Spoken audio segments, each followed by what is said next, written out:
Fibre tape या internal bracing इन ACL surgery. ACL surgery में fibre tape या internal bracing का इस्तेमाल किया जाए या नहीं किया जाए, यह एक बड़ा ही कंट्रोवर्शियल सा मुद्दा है आर्थ्रोस्कोपी सर्जरी में।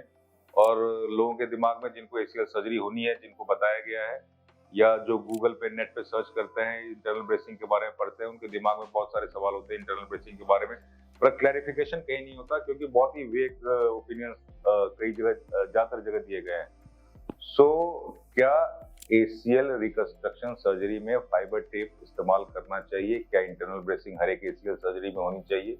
दोस्तों, मैं डॉक्टर अभिषेक कुमार मिश्रा, मैं senior orthopaedic consultant, joint replacement, arthroscopy और स्पाइन सर्जन हूँ। सो किन केसेस में हमें इंटरनल ब्रेसिंग या फाइबर टेप कंसीडर करना चाहिए? वो केस जहां आपने जो ग्राफ्ट निकाला है, जो लिगामेंट को सब्स्टिट्यूट रिप्लेस करने के लिए ग्राफ्ट निकाला है, वो एडिक्वेट थिकनेस नहीं है उसकी। यूजुअली मिनिमम 8 मिलीमीटर कहते हैं, अगर थिकनेस कम है तो सर्टेनली इंटरनल ब्रेस या फाइबर टेप कंसीडर करना चाहिए उसको एडेड स्ट्रेंथ देने के लिए। या जो सरफेस एरिया जो ग्राफ्ट फिक्सेशन का है वो एडिक्वेट नहीं है तो भी आपको फाइबर टेप कंसीडर करना चाहिए। अगर आप बहुत जल्दी फिजिकल एक्टिविटी या स्पोर्ट्स में जाना चाहते हो तो भी फाइबर टेप या इंटरनल ब्रेसिंग कंसीडर करनी चाहिए। लेकिन ये फाइबर टेप एक यूनिवर्सल अकम्पनीमेंट नहीं है एसीएल रिकंस्ट्रक्शन का।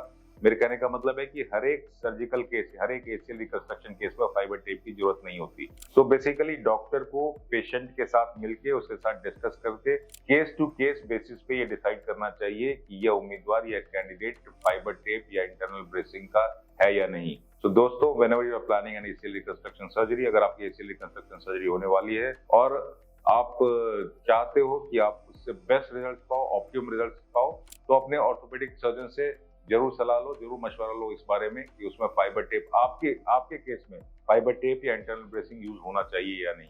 सो फाइबर टेप या इंटरनल ब्रेसिंग के कुछ एडवांटेजेस हैं, जैसे कि ये ग्राफ्ट को ज्यादा स्ट्रेंथ देता है। अगर ये ज्यादा स्ट्रेंथ देता है तो ऑब्वियसली आप बहुत ही ज्यादा एक्टिव मूवमेंट जल्दी शुरू कर सकते हो। आप अपने फिजियोथेरेपी में ज्यादा एग्रेसिव हो सकते हो। ये ग्राफ्ट का जो फिक्सेशन है बोन में, उसका सरफेस एरिया बढ़ा देता है। So there are certain advantages, nobody can deny it, इसके फायदे हैं। और कुछ केसेस में ये फायदे बहुत ही उपयोगी होते हैं। पर फाइबर टेप या इंटरनल ब्रेसिंग के कुछ डिसएडवांटेजेस भी हैं, क्योंकि है तो ये foreign body. So whenever you are putting a foreign body, there are chances of more chance of irritation, little more chance of infection. हालांकि जब भी हम सर्जरी कर रहे होते हैं तो we take adequate precautions to ensure that no such infection takes place, but there are some things which cannot be totally controlled, which are totally not in your hands. So, and of course there is a bit of cost factor which is involved. थोड़ा बहुत cost बढ़ जाता है surgery का अगर आप fibre tape use करना चाहते हो।